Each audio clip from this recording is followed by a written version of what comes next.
C'est un vrai soldat, chérie, pas comme ton. Eh bien, tu sais. La voix était celle de mon père, Robert. Un colonel de l'armée à la retraite qui croyait que sa carrière en logistique faisait de lui un général sur le champ de bataille. Les mots étaient familiers, imprégnés de cette fierté décontractée et suffisante qu'il me réservait exclusivement. Mais l'homme à qui il s'adressait, un Navy SEAL nommé lieutenant-commandé Wolf Jackson, ne riait pas. Son sourire se figea simplement. Il ignora complètement mon père et fit un demi-pas en arrière, s'éloignant de moi. Toute sa posture passa de détendue à rigide, comme s'il venait de voir un fantôme. Ses yeux se verrouillèrent sur mon visage. « Attends, » murmura-t-il, sa voix stupéfaite. Je connais cette cicatrice. Il pointait la petite ligne blanche et fine juste au-dessus de ma tempe. Toi, ton ange? 2 heures plus tôt, ce même barbecue dans le jardin battait son plein. C'était le collecte de fonds annuel du 4 juillet de mon père pour les vétérans aidant les vétérans. C'était son jour préféré de l'année. Le seul jour où il pouvait jouer au grand homme tenant court. Pour ses vieux copains de l'armée, dont la plupart, comme lui, n'avaient jamais quitté le dépôt de ravitaillement. J'étais là, dans une simple robe d'été, essayant de lui tendre mon chèque de don pour l'association. Merci, chérie. Mets-le dans le bocal. Il se tourna vers la foule, levant sa bière. Tout le monde, voici ma fille Sarah. Elle travaille pour le gouvernement. Il marqua une pause pour les faits, laissant l'air se charger d'anticipation avant de lâcher la punchline. Elle pousse du papier au dos d'eux. Une vraie guerrière de fauteuil, hein? Les vétérans lui accordèrent le petit rire poli et condescendant qu'il cherchait. Je restais là, mon visage un masque soigneusement construit de neutralité. Ce n'était rien de nouveau. C'était le même rejet que j'avais ressenti quand j'avais réussi mon examen final de physique ou quand j'avais terminé l'entraînement de base. C'était juste un mardi comme les autres. Mais ensuite, ça empira. Il passa son bras autour de Wolf Jackson, le SEAL qu'il mentorait via la VFW et son poulain personnel pour la journée. Maintenant, ce gars-là, c'est du sérieux, annonça mon père, sa voix tonitruante. Il rentre tout juste d'une mission classifiée. Il ne peut pas en parler. Il fit un clin d'œil, comme s'il était dans le secret qu'il ne pouvait absolument pas comprendre. Puis il me regarda droit dans les yeux. Sa voix était forte, intentionnellement forte, pour que tout le monde entende. Les talibans ne cligneraient même pas des yeux devant toi, Sarah. Il rit, ce rire affreux et dédaigneux, et tapa physiquement les biceps de Wolf. Mais ça, c'est un vrai soldat. Je regardais le visage de Wolf. Il avait l'air mal à l'aise, profondément mal à l'aise. Je restais là, le chèque toujours en main, sentant cette familière fureur froide s'installer dans mon estomac. Ce n'était pas juste une insulte, c'était une déclaration publique de mon inutilité. Mon père venait de me déclarer publiquement lâche. Il n'avait aucune idée qu'il venait de le faire devant le seul homme sur Terre qui connaissait la vérité. Pour comprendre le règlement de compte qui allait se produire dans son propre jardin, il faut comprendre mon vrai travail. Mon père adorait tenir court lors des dîners du dimanche. Il en était à la moitié de sa 2e bouteille de vin, racontant une histoire follement exagérée sur son temps dans l'armée. Il était colonel en logistique, mais dans ses histoires, il était un commandant sur le champ de bataille. Vous voyez, tonnait-il, j'ai résolu cette crise de chaîne d'approvisionnement en 2004. De vraies décisions, sous une vraie pression. La famille hochait la tête, ma mère surtout, suspendue à chaque mot. J'avais juste appris à garder la tête basse, me concentrant sur ma nourriture. C'était plus facile que d'essayer. Je me souviens d'un dîner juste après avoir passé 6 mois agonisant à terminer ma thèse de 3e cycle. J'en étais fière. Je voulais juste partager quelque chose de réel, pour une fois. Papa, dis-je, attendant une rare pause dans son monologue, j'ai enfin terminé ma thèse sur les vulnérabilités des réseaux cryptés. Il s'arrêta, en pleine gestuelle. Il me regarda, cligna des yeux, puis me donna cette horrible tape condescendante sur la main. « C'est gentil, chérie, dit-il, sa voix imprégnée de condescendance. Tout ce petit truc d'ordinateur est mignon, vraiment mignon. Il se tourna ensuite vers la table.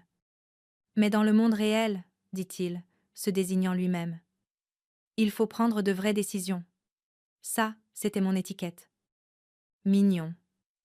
C'était le même Mignon qu'il utilisait quand j'avais assemblé mon premier ordinateur à partir de pièces de rechange. Le même Mignon quand j'avais obtenu ma commission.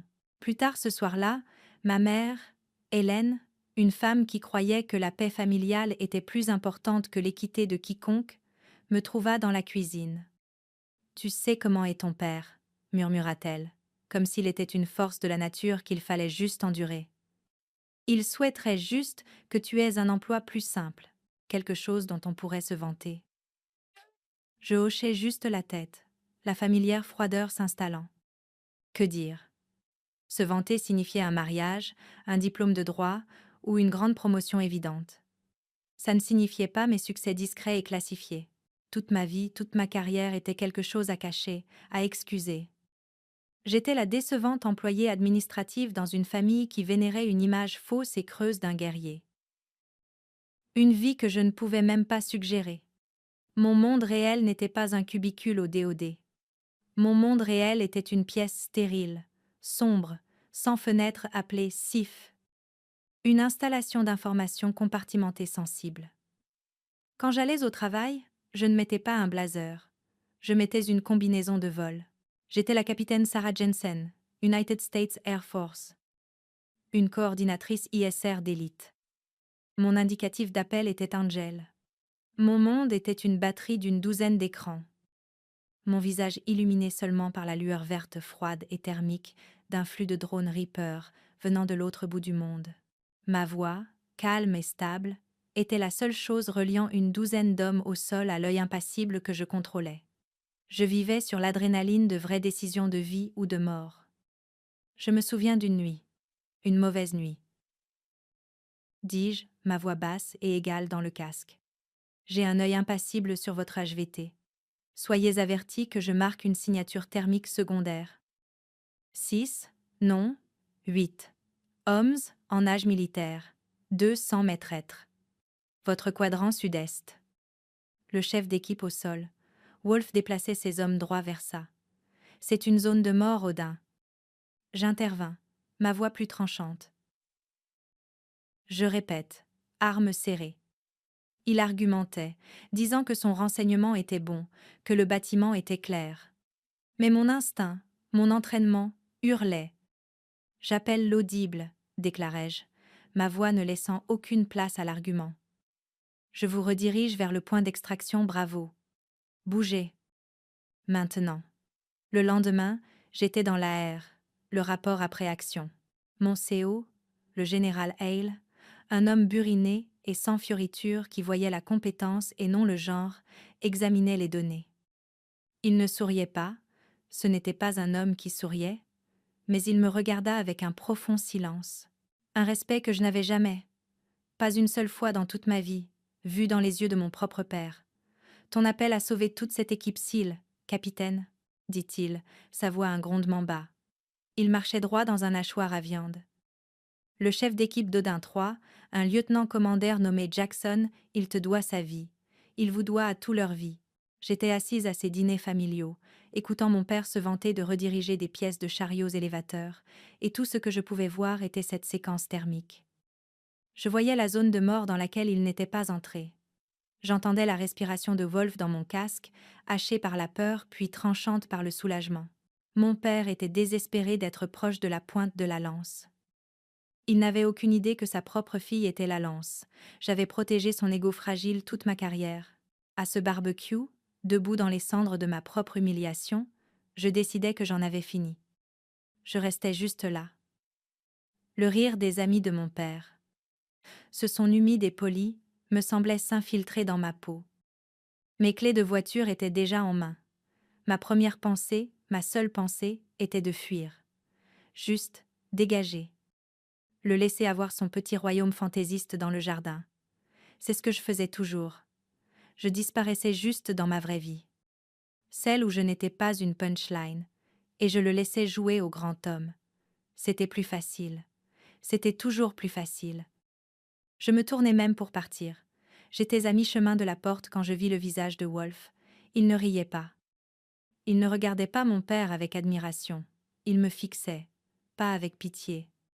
Je connaissais la pitié, et ce n'était pas ça. C'était autre chose, une reconnaissance dérangeante et naissante. Et en cette seconde, une clarté froide et dure m'envahit. Je n'avais pas à me battre contre mon père. Je n'avais pas à dire un mot. La vérité le ferait pour moi. J'arrêtais de marcher. Je me retournai, mes clés toujours serrées dans mon poing.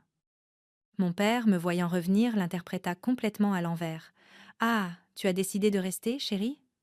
Bien. » Il gloussa. « Va chercher une autre bière à Wolf. » C'était tout. C'était la dernière fois. Je l'ignorais. Je passais droit devant lui, mes yeux verrouillés sur le sel. La foule regardait toujours, attendant la suite de la blague. Je m'arrêtai juste devant lui. « Lieutenant commandé, dis-je. » Ma voix calme et claire. Mon père se trompe.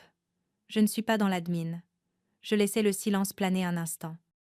Je suis la capitaine Sarah Jensen, 70 Escadre ISR. Je vis ses yeux se plisser. Nous avons travaillé ensemble, ajoutai-je. Bien que vous ne connaissiez pas mon visage. Il me fixa, confus. Madame ? Que voulez-vous dire ? Mon père, bien sûr, dut intervenir. Sarah, qu'est-ce que c'est que ce non-sens ? Arrête d'embêter l'homme. Je ne le regardais même pas. Je gardais mes yeux sur Wolf. Province de Kandahar, dis-je. Il y a 3 mois. Opération Night Strike. Son visage devint juste vide. Vous étiez Odin 3. Votre équipe était coincée dans un wadi. Les communications étaient coupées. Je pris une respiration. Vous étiez à 20 secondes de marcher dans une embuscade sur 3 côtés. Mon père adorait raconter des histoires de guerre. Il était sur le point d'en entendre une vraie. Wolf bégaya. Sa voix à peine un murmure. C'est classifié. Comment pourriez-vous ? Je le laissais enfin me voir. Parce que j'étais Angel. J'étais la voix à la radio qui vous a rappelé. Je suis celle qui a vu la cicatrice sur votre tempe due aux éclats 2 jours avant. Juste avant que j'appelle la frappe aérienne, le grésillement du grill sonnait soudain assourdissant. La musique n'était pas juste éteinte. On aurait dit que quelqu'un avait aspiré tout le son de l'air. Chacun des copains de mon père, tous ces hommes qui venaient de rire de moi. Ils étaient figés, ils fixaient juste, leurs burgers et bières oubliées. Puis, j'entendis un crash. La bouteille de bière de Wolf Jackson avait glissé de sa main, se brisant sur les dalles de la terrasse. Le son était tranchant, violent, et il résonna dans le silence de mort. Il ne regarda même pas le verre brisé. Il se raidit simplement. Tout son corps devint rigide. Ce n'était pas tout à fait un salut. On ne salue pas à un barbecue dans un jardin, mais c'était autre chose. C'était la posture réflexe, instinctive d'un soldat s'adressant à un supérieur. C'était la posture d'un homme qui venait de voir. Eh bien, un fantôme. Sa voix était un murmure étouffé. Angel ? Mon Dieu ! Il déglutit difficilement, ses yeux écarquillés, parcourant mon visage comme s'il ne pouvait croire ce qu'il voyait. Vous êtes l'ange de la mort. C'est comme ça qu'on vous appelait. Nous pensions que vous étiez un mythe. Une légende. Une légende, pensai-je. Mon père m'appelait Pouce-Papier. Son héros m'appelait Légende. Mon père trouva enfin sa voix. Elle était balbutiante, confuse. Wolf ? Qu'est-ce que c'est ? De quoi parles-tu ? Il essaya de rire. Un son pathétique et sifflant. C'est ma fille. Elle ment. Elle invente tout ça. Sarah, qu'est-ce que c'est ? Il cherchait une issue pour que je rompe le personnage et que son petit monde revienne en place, mais Wolf ne me laissa même pas répondre. Il se tourna vers mon père, et l'émerveillement dans sa voix fut soudain remplacé par une fureur froide et tranchante. « Monsieur, colonel », dit-il, et la façon dont il dit colonel le fit sonner comme une insulte. « Taisez-vous. » Juste. Taisez-vous. Le manque de respect était si total, si immédiat. que mon père recula réellement. Wolf se tourna vers moi, et sa voix tremblait. Madame, capitaine, j'essaie de trouver qui était Angel depuis 3 mois. Je voulais juste vous remercier. Il prit une respiration hachée, l'histoire se déversant de lui. Vous n'avez pas juste annulé cette embuscade. Vous avez parlé à mon homme de pointe, un gamin de 20 ans de l'Ohio. Vous l'avez guidé hors d'un IED à plaque de pression, dans le noir, avec juste votre voix. Il me regardait. Mais je pense qu'il était de retour dans ce wadi. Vous nous avez routés, pied par pied, à travers tout ce secteur, pendant que vous aviez un drone Reaper tenant une zone de mort autour de nous. Vous avez sauvé, vous nous avez tous sauvés. Le silence qui suivit fut absolu. Le visage de mon père était blanc comme un linge. Il avait l'air petit. Toute cette fanfaronnade, toute cette persona de guerrier qu'il avait construite pendant 30 ans, elle s'évapora simplement. Elle avait disparu. Ses copains ne le regardaient plus avec respect. Ils le regardaient avec cette pitié naissante et écœurante. Et, du dégoût, il les avait fait rire d'elle. Il essaya une dernière fois. Sa voix était un murmure désespéré et suppliant. Mais elle pousse du papier. Elle est juste Sarah. Wolf secoua la tête, ses yeux ne quittant jamais les miens. Monsieur, votre fille, dit-il, en insistant sur le mot, est l'un des yeux ISR les plus décorés de tout le théâtre. Le papier qu'elle pousse est le go-no-go pour le JSOC. Nous ne bougeons pas, nous ne respirons pas, nous n'engageons pas, tant qu'elle ne le dit pas. Mon père avait passé toute ma vie à m'enseigner l'importance de la classe des guerriers. À la fin, il ne fallut que 30 secondes à un vrai pour lui apprendre qui était qui. Les amis de mon père, les hommes qui riaient de ses blagues justes, minutes avant, trouvèrent soudain leurs chaussures incroyablement intéressantes. Ils partirent un par un, dans un défilé maladroit et traînant. Quelques-uns d'entre eux, ceux qui avaient vraiment servi. Ils me firent un signe de tête en sortant. Ce n'était pas un au revoir amical. C'était un geste court et tranchant de respect. Un respect qu'ils ne donnèrent ostensiblement pas à mon père, qui était toujours debout, près du grill, ayant l'air d'un homme qui venait d'être vidé. Wolf resta en arrière. Il attendit que tout le monde soit parti, ses mains jointes derrière son dos. Madame, capitaine Jensen. Il luttait encore à me regarder dans les yeux, comme s'il était embarrassé par la scène qu'il venait de voir. Y a-t-il mon équipe, les hommes d'Odin 3, ils voudraient. Ça signifierait le monde s'ils pouvaient vous rencontrer. Pour vous remercier correctement. Je hochais juste la tête. Je verrai ce que je peux faire, lieutenant commandé.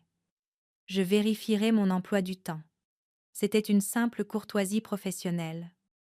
Mon père essaya enfin de parler. Il fit un pas vers moi, sa main à moitié levée. Sarah, Sa voix était une chose pathétique et brisée.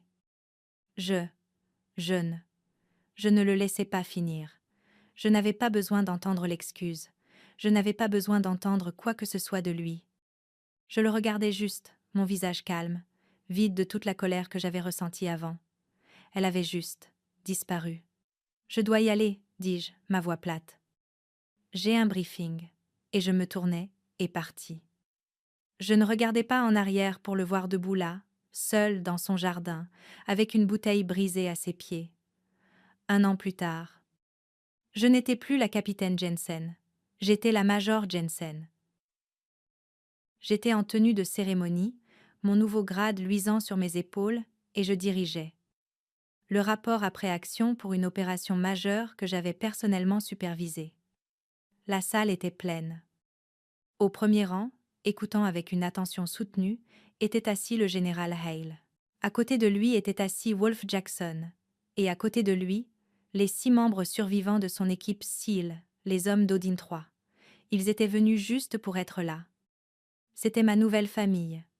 Pas une famille construite sur les obligations superficielles du sang, mais une forgée, dans les feux du respect mutuel, des risques partagés et de la compétence discrète.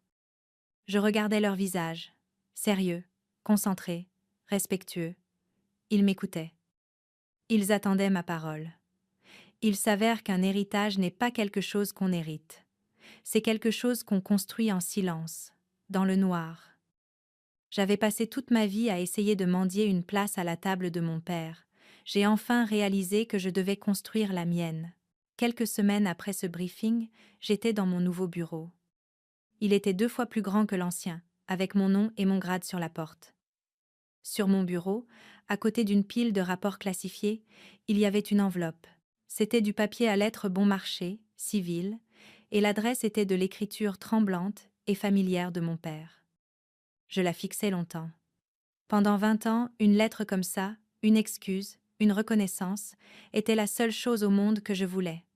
Maintenant, ça ressemblait juste à un autre papier administratif. Je l'ouvris. L'écriture à l'intérieur était encore plus tremblante. Ce n'était pas long. Major Jensen, ça commençait. Il avait barré ça. Sarah, j'ai soumis ton nom au poste de la VFW. Pas pour l'auxiliaire, avait-il écrit. Pour la médaille du service distingué. Ça a été approuvé à l'unanimité. Wolf leur a raconté toute l'histoire. La vraie histoire. J'ai été un idiot. Sarah. J'étais si occupée à essayer de ressembler à un soldat que je n'ai pas vu le vrai qui vivait dans ma propre maison. Je suis si fière de toi. Et je suis si désolée. Papa, je l'ai lu 2 fois. Il n'y eut pas de vague d'émotion, pas de larmes. Pas de colère, pas même de triomphe. C'était juste. De l'information. C'était un fait.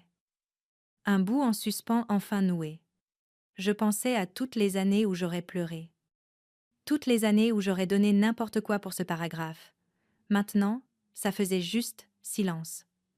Je pliai la lettre. 1 fois. 2 fois. J'ouvris le tiroir du bas de mon bureau, un tiroir étiqueté personnel, et je la plaçai dedans, sur mes anciens papiers de commission. Puis je fermai le tiroir. Je me tournai vers mon moniteur, vers les données opérationnelles luminescentes de 3 continents différents, et je me remis au travail. Mon père croyait qu'un héritage était quelque chose dont on crie. J'ai appris qu'un vrai héritage est quelque chose qu'on construit en silence, et qu'on fait reconnaître par les meilleurs. Si vous avez déjà vu votre compétence discrète rejetée par des gens qui avaient besoin d'être bruyants, partagez votre histoire ci-dessous.